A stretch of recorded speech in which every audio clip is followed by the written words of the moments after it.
Hello friends, कैसे हैं आप सब। आई होप बहुत अच्छे होंगे और खूब मन से पढ़ाई कर रहे होंगे। तो चलिए बच्चों, इसी के साथ हम सभी क्लास स्टार्ट करते हैं। आज हम लोगों का इंग्लिश ग्रामर का क्लास नंबर 7 है। आपके लिए टॉप 20 मोस्ट इम्पॉर्टेंट क्वेश्चंस मैंने कलेक्ट किए हैं, बनाए हैं। और उस पर आपका पहला क्वेश्चन आपको मिलता है, सेलेक्ट द करेक्टली स्पेल्ड। बताइएगा, यहाँ पे आपको एक करेक्ट स्पेलिंग ढूंढना है, जो कि आपको मिल रहा है बिनाइन की करेक्ट स्पेलिंग। तो बिनाइन की करेक्ट स्पेलिंग क्या होती है आप बताइएगा। BENIGNE, सेकेंड ऑप्शन है BENNIE, थर्ड ऑप्शन है BENIGN और फोर्थ ऑप्शन है BENNINE। Which one is the correct option? बताइएगा करेक्टली स्पेल्ड कौन सा लिखा हुआ है। आंसर करते रहिए बच्चों, सेशन को शेयर कर दीजिए, लाइक कर दीजिए। हाँ, बिल्कुल सही, सी आंसर करेक्ट है। सी ऑप्शन, BENIGN, बिनाइन इसको पढ़ा जाता है और बिनाइन की करेक्ट स्पेलिंग होती है BENIGN। ओके, अब इसका मीनिंग देख लीजिएगा। तो इसका मीनिंग होता है सौम्य, कोमल। ठीक है, इंग्लिश में इसके सिनोनिम्स आपको मिल जाएंगे काइंडली, ठीक है ना, काइंडली, प्लेसेबल, ओके, प्लेसेबल। और आपको मिल जाएगा, ठीक है, गुड, नाइस, इम्प्रूव्ड। बोनी एक वर्ड है, ये भी इसका सिनोनिम है। ठीक है, I think you all are getting my point. Yes, okay. तो चलिएगा सेकेंड क्वेश्चन की तरफ चलते हैं। पहला क्वेश्चन हो गया, let's come to second question. Select the most appropriate option to fill in the blanks. अब आपको मिल रहा है फिल इन द ब्लैंक वाले क्वेश्चन। हर तरह के क्वेश्चंस बच्चों मैं आपके लिए लाती हूँ, ताकि आपको हर टॉपिक पर ज़रूर से ज़रूर पकड़ बने और हर टॉपिक से रिलेटेड क्वेश्चंस आपको मिले, ताकि आपको पता चल पाए कि किस प्रकार के टॉपिक से किस प्रकार के क्वेश्चंस बन सकते हैं। Okay, let's come to the topic. The fabric is.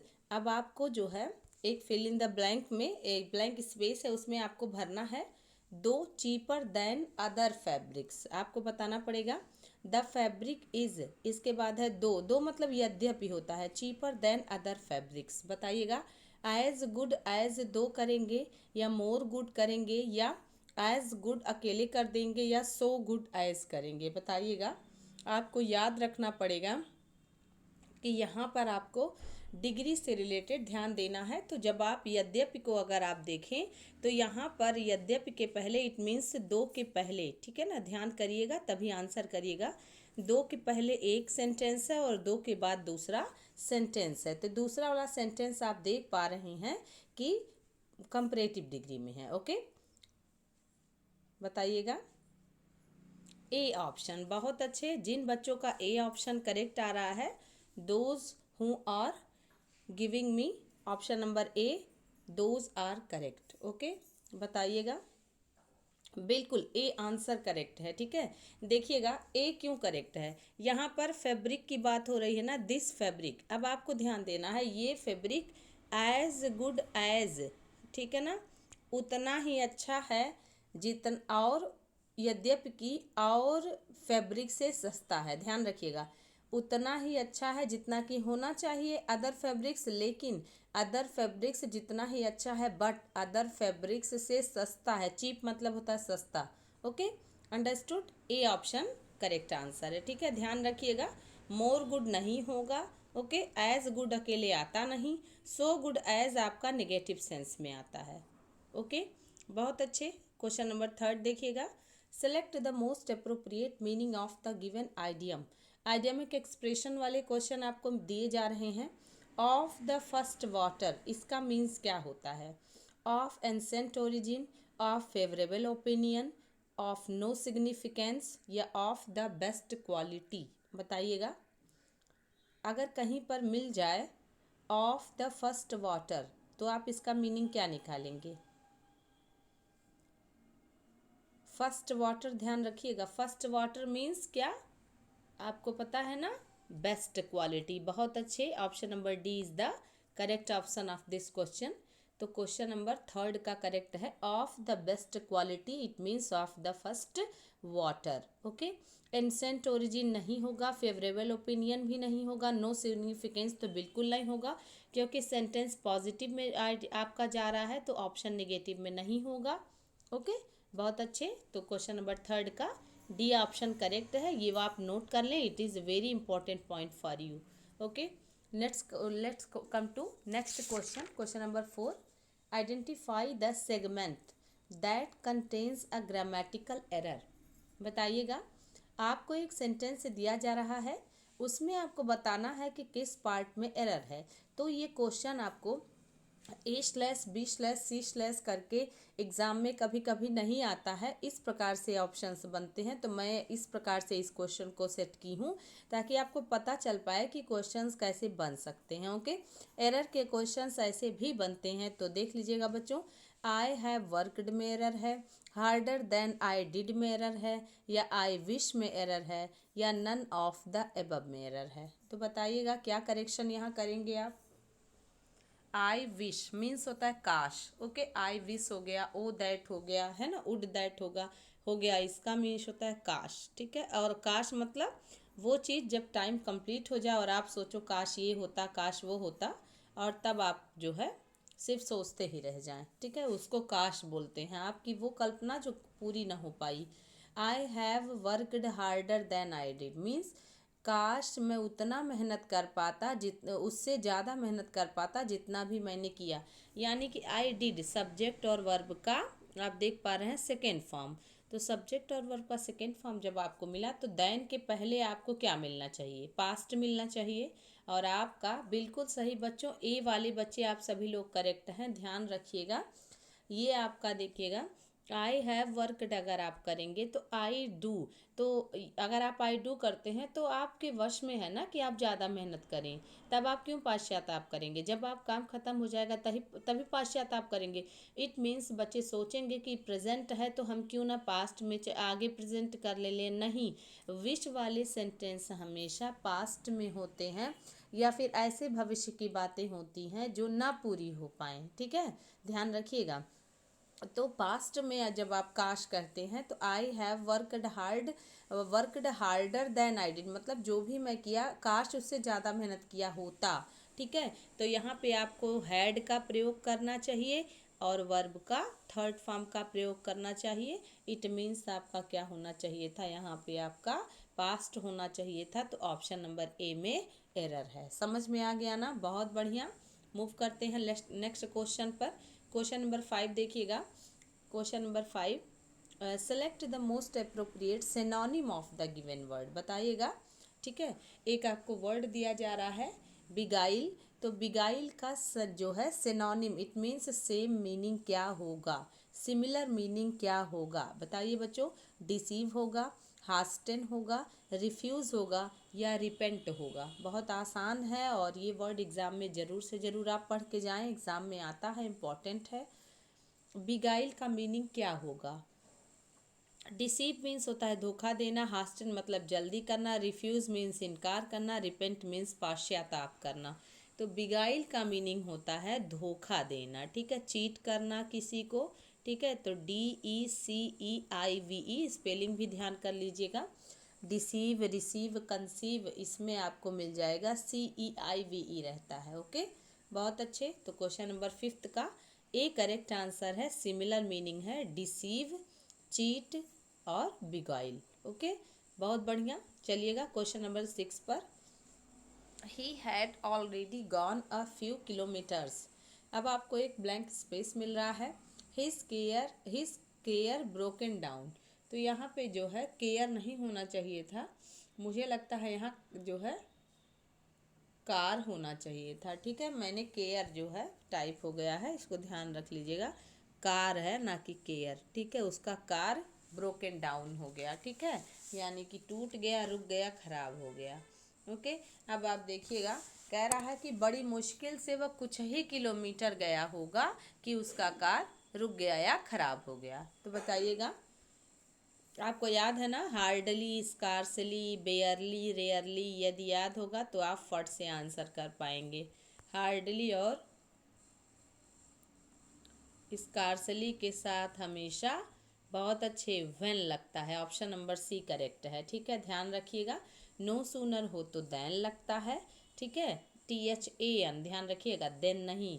यहाँ पर सी ऑप्शन करेक्ट हो, व्हेन का प्रयोग करेक्ट होगा, ठीक है। कि बड़ी मुश्किल से थोड़ी ही समय, थोड़े ही किलोमीटर वो गया था, वो चला था कि उसका कार खराब हो गया। ओके, बहुत अच्छे। चलते हैं 7th क्वेश्चन की तरफ। आदम, इसके बाद कह रहा है it means Adam, who is my brother, Adam है जो कि मेरा भाई है। अब कह रहा है स्लो लर्नर, तो are slow learner, were slow learner, was slow learner या इज स्लो लर्नर। ऐसे क्वेश्चंस भी एग्जाम में आते हैं। सारे क्वेश्चंस टफ थोड़े ना आएंगे कि आप ना कर पाएँ। टफ क्वेश्चंस जो है आते हैं, बट सारे क्वेश्चन से टफ नहीं रहते हैं, इसको ध्यान रखिएगा। ओके, ये तो बहुत आसान है। कौन सा करेक्ट करेंगे? डी, बहुत अच्छे, डी ऑप्शन करेक्ट करेंगे। डी ही क्यों करेंगे? क्योंकि आपको पता है जब यहाँ प्रेजेंट है तो यहाँ पर भी प्रेजेंट होगा, पास्ट नहीं होगा। तो क्वेश्चन नंबर 7 सभी बच्चे का करेक्ट है, बहुत बढ़िया, ठीक है। मूव करते हैं क्वेश्चन नंबर 8 पर। A devotee supporter of a group, cause और पर्सन, बताइएगा। एक ऐसा ग्रुप, ठीक है ना, या एक ऐसा व्यक्ति जो डिवोटी सपोर्टर हो, ऐसे को क्या कहते हैं? ऑप्शन देख लीजिए। जीलस कहेंगे, जीलस, या पार्टीसन कहेंगे, या अथेइस्ट कहेंगे, या ब्लास्फेमी कहेंगे। वन वर्ड सब्स्टिट्यूशन है बच्चों, बहुत इंपॉर्टेंट है, एग्जाम्स में आते रहते हैं। देखिए, जीलस मतलब होता है, जील मने उत्साह, ठीक है, तो बहुत ज़्यादा अति उत्साही व्यक्ति को जीलस कहते हैं। और जे हो तो ईर्ष्यालु मीनिंग हो जाती है, याद रखिएगा। जे अगर हो तो ईर्ष्या करना, लेकिन अगर जेड हो तो उत्साही, यानी कि बहुत एक्साइटेड पर्सन।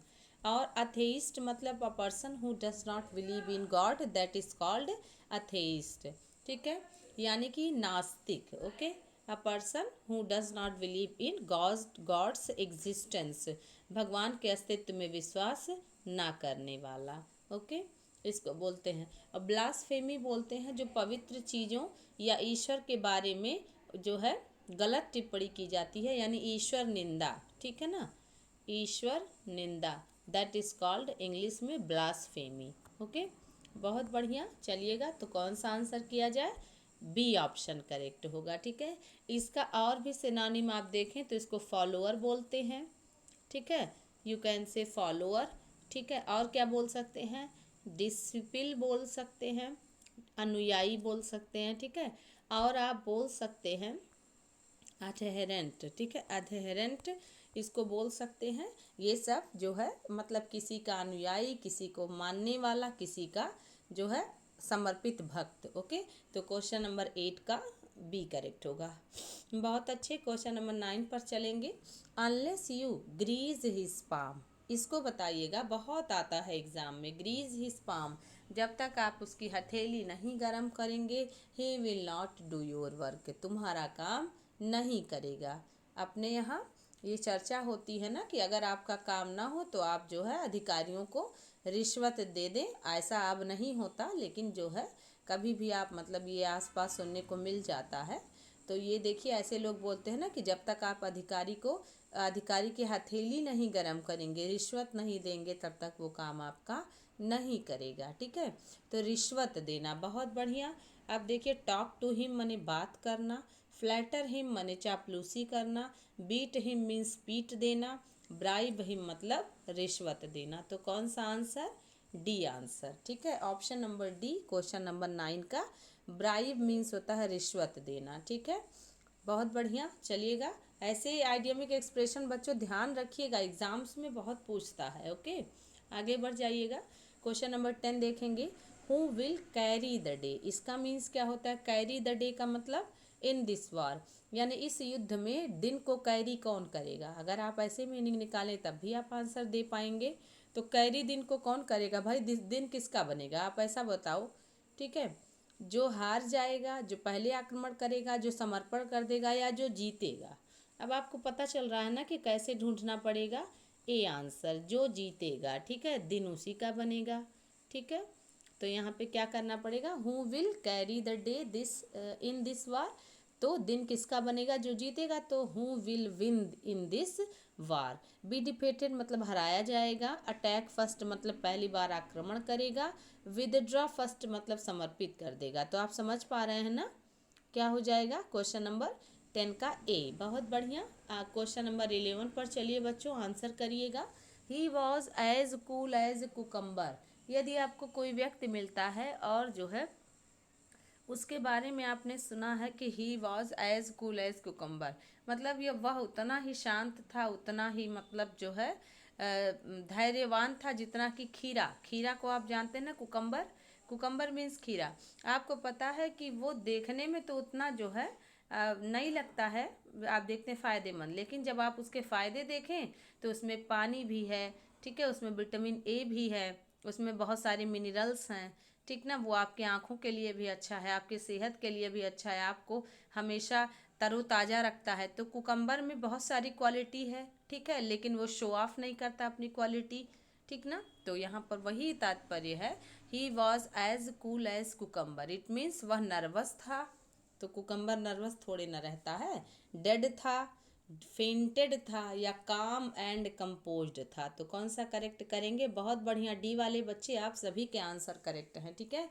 तो ही वॉज काम एंड कंपोज्ड मतलब धैर्यवान और संगठित था अपने आप में, ठीक है, यानी कि जो है क्या कह सकते हैं आप कि वह जो पूरी तरह से संपन्न था। तो he was as cool as cucumber, यानी कुकम्बर कितना ठंडा था। बहुत अच्छे। क्वेश्चन नंबर 11 का आप देख पा रहे हैं डी। ओके, चलिएगा क्वेश्चन नंबर 12 देख लिया जाए। State what the underlined word is keep the ball rolling.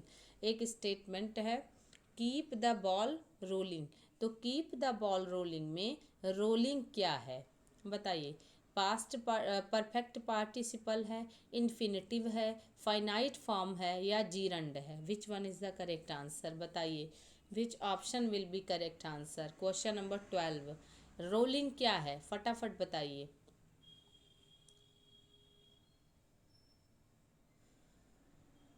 बताइए, कीप द बॉल रोलिंग। आपको याद है ना, वर्ब में आईएनजी बन जाए और नाउन की तरह आए तो क्या हो जाएगा, जीरंड, ठीक है। तो यहाँ पर आपको और एडजेक्टिव की तरह आता तो प्रेजेंट पार्टिसिपल हो जाता। ऑप्शन में प्रेजेंट पार्टिसिपल नहीं है, परफेक्ट पार्टिसिपल है। इसमें हैविंग प्लस वर्ब का थर्ड फॉर्म होता है परफेक्ट पार्टिसिपल में, और ऐसा कुछ यहाँ ऑप्शन में रोलिंग नहीं दिख रहा है, तो परफेक्ट पार्टिसिपल आंसर नहीं होगा। इन्फिनेटिव को कहते हैं टू प्लस वर्ब का फर्स्ट फॉर्म, तो ये भी आंसर नहीं होगा। फाइनाइट फॉर्म का मतलब होता है वर्ब अपने जो है टेंस, अपने जेंडर, अपने सब्जेक्ट के अनुसार चेंज हो जाए, तो ऐसा भी कुछ नहीं है। रोलिंग हमेशा से बॉल बॉल लुढ़कता जो है रह रहा है, तो वो उसकी स्थिति बनी हुई है।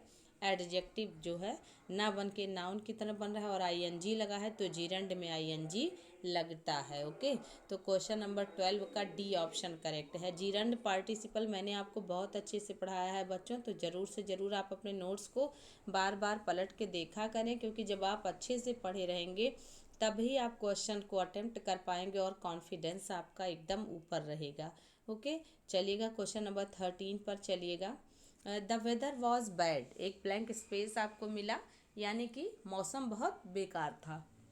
दे had to go for work, फिर भी उनको काम पर जाना पड़ा। जैसे हम टीचर्स हैं, चाहे स्वास्थ्य ठीक रहे, चाहे मौसम ठीक रहे, ना रहे ठीक, तब भी हम सभी को काम करना है। आप बच्चे हो, आपका एग्ज़ाम है, आपका तबीयत ना ठीक रहे, आपका जो है छुट्टी रहे, आपका स्वास्थ्य ना ठीक रहे, मौसम ना ठीक रहे, फिर भी आपको पढ़ना है। तो बताइएगा, the weather was bad, they had to go for work, आपको मिल रहा है ना। पहले अगर आप जो है दोनों सेंटेंसेस में देखें तो विरोधाभास दिख रहा है, और जब विरोधाभास दिखे तो आपको क्या करना पड़ता है, ऐसे कंजक्शन को चूज़ करना पड़ता है जो दोनों को, ठीक है, व्यवस्थित बैठाए। एडवर्ब क्लॉज आपको याद करना पड़ेगा, ठीक है। देखिएगा यहाँ पे कह रहा है एज, एज मतलब जैसा कि मौसम अच्छा नहीं था, उनको क्या करना पड़ा, काम पर जाना पड़ा। यद्यपि कि मौसम अच्छा था, अच्छा नहीं था, फिर भी उन्हें काम पे जाना पड़ा। चूंकि मौसम अच्छा नहीं था इसलिए उन्हें काम पे जाना पड़ा। तब आप देखिए क्वेश्चन नंबर 13 में क्या दिख रहा है आपको। ठीक है, ऑल दो। ठीक है, आप देखिएगा ऑल दो मतलब जो है यद्यपि कि मौसम अच्छा नहीं था, फिर भी जो है उन्हें काम पर जाना पड़ा। ठीक है, तो यद्यपि कि का मीनिंग निकल रहा है, तो यद्यपि कि के बाद आप देख पा रहे हैं ये बी ऑप्शन करेक्ट है। ओके, चलिएगा आगे बढ़ जाएंगे। क्वेश्चन नंबर 13 देख लीजिएगा। क्वेश्चन नंबर 13 में choose the word that can join the two given sentences. आपको एक वर्ड चूज करना है, एक ज्वाइन जो है कंजक्शन करना है चूज, जिसके आधार पे आप बता पाएँ कि यहाँ पर कौन सा एक ऐसा कंजक्शन लगाएंगे कि दोनों करेक्ट होगा। शी इज़ प्रिटी, वह सुंदर है। शी इज़ प्राउड, वह घमंडी है। बताइएगा, या उसको गर्व है अपनी सुंदरता पर। बट करेंगे, बिकॉज करेंगे, व्हाइल करेंगे, स्टिल करेंगे, कौन सा करेंगे?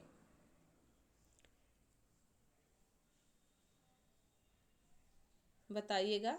वह सुंदर है लेकिन वह घमंडी है। आप बिल्कुल सही, ए वाले बच्चे आप सभी लोग करेक्ट जा रहे हैं कि वह सुंदर है लेकिन वो घमंडी है। बिकॉज घमंड का कारण सुंदरता नहीं हो सकता, सुंदर है इसलिए घमंडी है क्योंकि घमंडी है।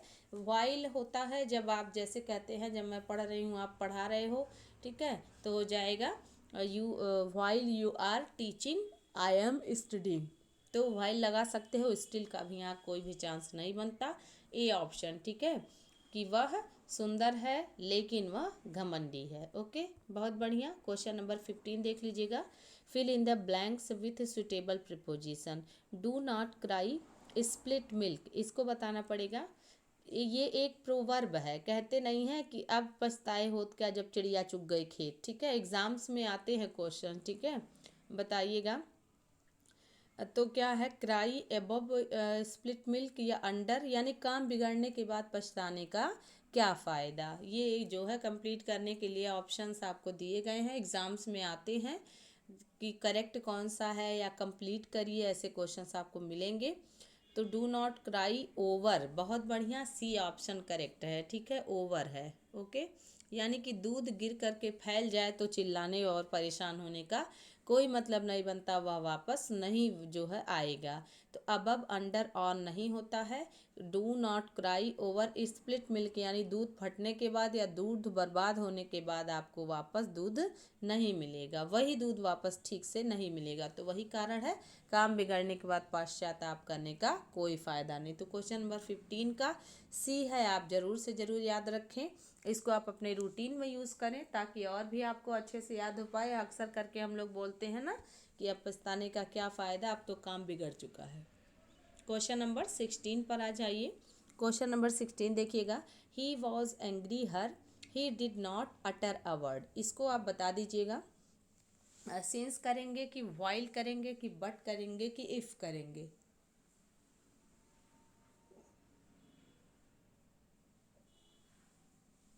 बताइए बच्चों, ब्लैंक स्पेस में क्या भरेंगे आप? बहुत अच्छे, सिंस करेंगे। A option is the correct answer. Okay, since, A वाले बच्चे आप सभी लोग करेक्ट हैं। देखिए, since he was angry with her, चूँकि वह उससे गुस्सा था, फिर भी या इसलिए उसने उससे एक भी बात नहीं की। ठीक है, तो चूँकि वह गुस्सा था, देखिए बट किसी के साथ ऐड नहीं होता है। यहाँ पर आप कुछ अगर रखें तो यट आना चाहिए, जैसे ऑल दो या दो हो तो यट आता है या कॉमा आता है। बट आता है तो यहाँ पे नहीं होगा। इफ़ भी नहीं होगा, यदि वह गुस्सा था तो बात नहीं किया। ठीक है, वाइल भी नहीं होगा। सिंस, चूँकि वह जो है उसके ऊपर गुस्सा था, वह उससे नाराज़ था, इसलिए उसने उससे कुछ भी बात नहीं किया। क्वेश्चन नंबर 16 का ए करेक्ट आंसर है। बहुत बढ़िया। क्वेश्चन नंबर 17 देख लीजिएगा। Fill in the blank with the most suitable adverb from these provided. जो भी ऑप्शंस आपको दिए गए हैं उसमें आपको सुटेबल एडवर्ब यूज़ करना है। It took us 5 hours to reach the airport. बताइए, ऑलवेज लेंगे, एनफ लेंगे, नियरली लेंगे या नन ऑफ द एबव लेंगे। बताइएगा, ये क्वेश्चन इंपॉर्टेंट है, ऐसे क्वेश्चन एडवर्ब से बनते हैं। ठीक है, बहुत से बच्चे पूछते रहते हैं ना मैम एडवर्ब से क्वेश्चन कैसे बनता है, तो एडवर्ब के यही सारे क्वेश्चंस आपको मिल जाएंगे। ओके, एडवर्ब के क्वेश्चन मैं आपको देती रहती हूँ, तो ध्यान दिया करिए बच्चों, ठीक है, नोट कर लिया करिए। देखिए, टुक अस मतलब क्या, इसने हमारा लिया, कितना लिया, लगभग 5 घंटे। बहुत बढ़िया, ए ऑप्शन करेक्ट है, ठीक है। ऑलवेज करेंगे तो हमेशा 5 घंटा लगता है, तो प्रेजेंट में नहीं, ये तो पास्ट में सेंटेंस है टुक के नाते। एनफ करेंगे पर्याप्त 5 घंटा, तो ऐसा नहीं, लगभग 5 घंटा यह एयरपोर्ट पहुंचने में लगा, ठीक है, हमारा लिया। तो यहाँ पर 17 का ए। बहुत बढ़िया, चलिए आगे बढ़ जाइएगा, बहुत अच्छे। क्वेश्चन नंबर 18 पर आएंगे। Identify the underline parts of speech. आपको बताना है पार्ट ऑफ स्पीच जो है अंडरलाइन वर्ड का क्या है। ऑप्शन देख लीजिए। द बर्गलर, सेंटेंस है आपका, the burglar disappeared with the cash. बताइए, the burglar disappeared with the cash. अब डिसअपियर्ड क्या है, ट्रांजिटिव वर्ड है, इनट्रांजिटिव वर्ब है, लिंकिंग वर्ब है, या एक्सेलरी वर्ब है। बताइए, कैश के साथ वह चला गया, बताइए डिसअपियर्ड क्या है, इनट्रांजिटिव वर्ब। बहुत अच्छे, ठीक है, इसमें ऑब्जेक्ट नहीं है, विद द कैश, ठीक है, तो यहाँ पर क्या हो जाएगा, इनट्रांजिटिव वर्ब, कि वह कैश के साथ चला गया। लिंकिंग वर्ब तो जैसे I am a doctor, he is a teacher, ऐसे होता है। एक्सलरी वर्ब को हेल्पिंग वर्ब भी कहते हैं, do, does, is, am, are, was verb, और ट्रांजिटिव वर्ब में ऑब्जेक्ट आता है, ठीक है। तो the burglar with the cash disappeared with the cash, ठीक है। जैसे कह दिया जाए ही स्लेप्ट साउंडली, तो ये साउंडली ऑब्जेक्ट नहीं है, तो यहाँ भी इनट्रांजिटिव वर्ब होगा। ओके, आगे बढ़ जाएंगे। क्वेश्चन नंबर 19 देख लीजिएगा। State the part of speech of the underline word. He recalled that he had seen him before. यहाँ पर बिफोर आपको क्या है, कौन सा पार्ट्स ऑफ स्पीच है, ये आपको मिलेगा प्रीपोजिशन है, एडजेक्टिव है, एडवर्ब है, या वर्ब है। आपको ध्यान रखना पड़ेगा कि ये काम क्या कर रहा है, ठीक है। यहाँ देखिए, ही recalled that he had seen him before, तो ये हिम की बात कर रहा है कि देखने की बात कर रहा है, पहले हिम की पहले देखा। बताइए, देखने के लिए आया है ना, बहुत अच्छे, बिल्कुल सही। तो एडवर्ब करेक्ट है। देखिए, ये बिफोर यानी कि सी ऑप्शन करेक्ट है। सी क्यों करेक्ट है, देखिए, ही रिकॉल्ड दैट, उसे याद आया कि he had seen him before, कि वह उसे पहले कभी देख चुका है, यानी कि पहले देखना, याद रखिएगा। हिम के नाते बिफोर नहीं आया है, ये बिफोर सीन के नाते आया है। हिम अगर ना लगाता तो सीन बिफोर आ जाता, वह पहले देख चुका है। तो सीधे ना दे करके थोड़ा सा कॉम्प्लिकेटेड क्वेश्चंस आपको मिलेंगे, बट आपको दिमाग लगाना पड़ेगा। ओके, तो क्वेश्चन नंबर 19 का सी करेक्ट है। चलते हैं अपने 20th क्वेश्चन की तरफ। Use the correct form of the verb in the following sentence. आपको बताना है क्या यूज़ होगा, कौन सा वर्ब। ही, फिर एक ब्लैंक स्पेस है, इन इलाहाबाद फॉर 5 years। आपको बहुत बढ़िया से हिंट मिला है क्वेश्चन में ही को क्या करेक्शन करेंगे, ही इज कर दिया जाए, है ही नहीं ऑप्शन में। ही लिव्स कर दिया जाए, he has been living, he have been living. तो ये तो मुझे लगता है सबसे easiest of the easy question आपको मिला है ना। बहुत बढ़िया, बी ऑप्शन करेक्ट है, ठीक है।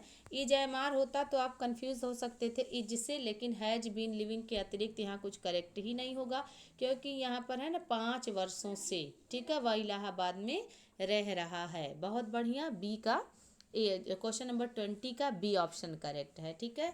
तो बच्चों बहुत बहुत धन्यवाद आपको इतने अच्छे आंसर्स करने के लिए, और आप बहुत मन से एक्टिव होकर के लगे रहते हैं, अपने आंसर्स को पहुंचाते रहते हैं हम तक। और आप क्लास को शेयर कर दीजिए, लाइक कर दीजिए, खूब मन से पढ़ते रहिए। मिलते हैं नेक्स्ट क्लास में। Thank you so much, thanks a lot.